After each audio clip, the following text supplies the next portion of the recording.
Welcome back. Welcome to this live special 1-hour edition of Facing South Florida. Now, if you missed our first half hour, we had an interview with Republican Ron DeSantis as he runs for governor. Well, it's not actually Governor Ron DeSantis, sorry. He's hoping to be governor. And in a few minutes, we'll show you my interview with his Democratic opponent, Andrew Gillum. But first, I want to give you some of the early voting numbers.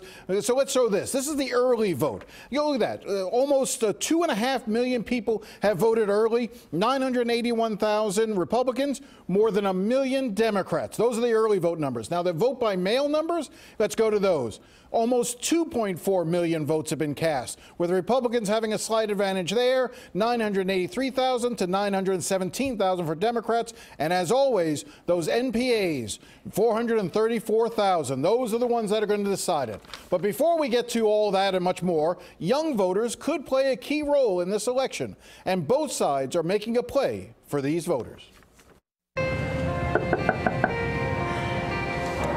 All righty. Not home. Next one is on the other side of the street.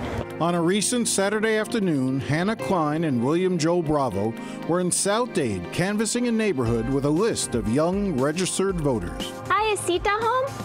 Who? Sita? Sita don't live here. She doesn't live here? No. Okay, no worries. Thank you. Klein and Bravo are organizers with Next Gen America, the group financed by billionaire Tom Steyer, which is targeting 18 to 35-year-olds in 10 key states. Oh, it's a scorcher today. On this day, a group of volunteers were working in Florida's 26th congressional district. Estamos aquí para educar a votantes de los candidatos Andrew Gillum y Debbie Murkowski-Powell, promoting the candidacy of Democrat Debbie Murkowski-Powell, who hopes to unseat incumbent Republican Carlos Curbelo.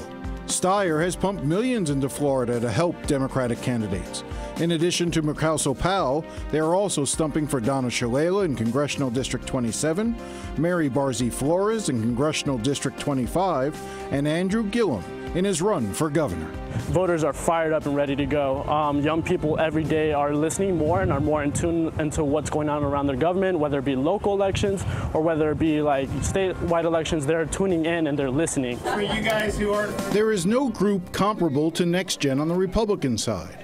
Instead, they are relying on traditional outreach through the Young Republicans and the College Republican chapters throughout the state. On a recent weekend, Pedro Rodriguez went walking door to door for Republican candidates. He said younger Republicans care about economic issues. I'm growing up, I'm going to have to pay taxes in less than 2 years, a year, and I don't want to pay that really high price of taxes for very little of getting back. And the stakes in Florida couldn't be higher. So many people still think Florida is all about retirees politically. A new day has dawned.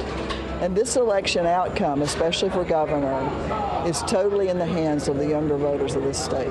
Susan McManus has studied elections and voting trends for more than 30 years at the University of South Florida. She argues there's a seismic demographic shift taking place in the state. Today in Florida, who knew that 52% of our registered voters this year would be from the three youngest generations, the Gen Xers, the Millennials, and the Gen Zers. They're over half of the registered voters of the state. Being registered is one thing, showing up is another. Young people often fail to turn out to vote, especially in midterm elections. In the last midterm in 2014, only 23% of young voters actually cast ballots. And a poll earlier this year by the Public Religion Research Institute and Atlantic Magazine showed only 28% of 18 to 29-year-olds say they are absolutely certain they'll vote this year, compared to 74% of seniors. Finding a way to get young people to vote has been a Democratic holy grail for years, and with good reason. Younger voters are racially more diverse, they are politically progressive, but they don't identify with a particular political party. I like to say the younger voters right now are looking for new faces in high places, and they're certainly affecting this campaign for governor. You can see it in the support behind Gillum. The trick is how to reach them.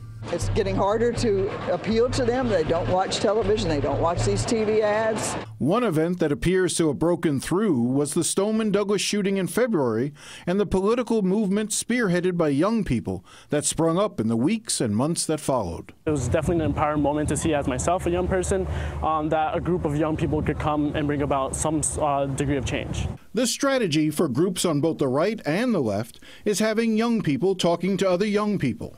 The Young Republicans say they've had 250,000 voter contacts in Florida. And at that house, we're looking for Kyra. Oh, you know what? I spoke to her already.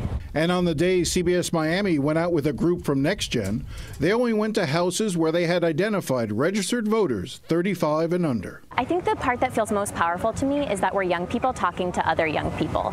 It feels really compelling to be able to speak to each other from a place of common understanding. Stumping for Mukasel Powell, the conversation often starts around health care. For me, believe it or not, it's the affordable health care, the pre-existing condition clause, because I have multiple sclerosis, so that's a big thing for me. Definitely. I totally hear that. It's a huge thing for me. So that's the biggest thing. And legalizing marijuana, because my godson has seizures, and it's the only thing that's helped him, and he has to do it illegally. Totally, I hear that. And then, and I think that's actually one of the reasons that I'm really excited that she's running, is because I think she does understand how, like, what it means to actually have accessible health care. Exactly. I think keeping in mind all those pre-existing conditions and people's real stories. It's a big thing. Totally. It's a big thing. Yeah, so I definitely encourage you to look more into her. Okay. And then another candidate we're talking to folks about is Andrew Gillum, who's running for governor. Okay. I'm happy to give you this. Heard about him too. Klein closes by reminding the woman the power young voters like her hold this year. We're the largest eligible voting bloc. Okay. And so if we all go to vote, we can actually make a really big difference. I think so too. Yeah. The question is if they turn out to vote.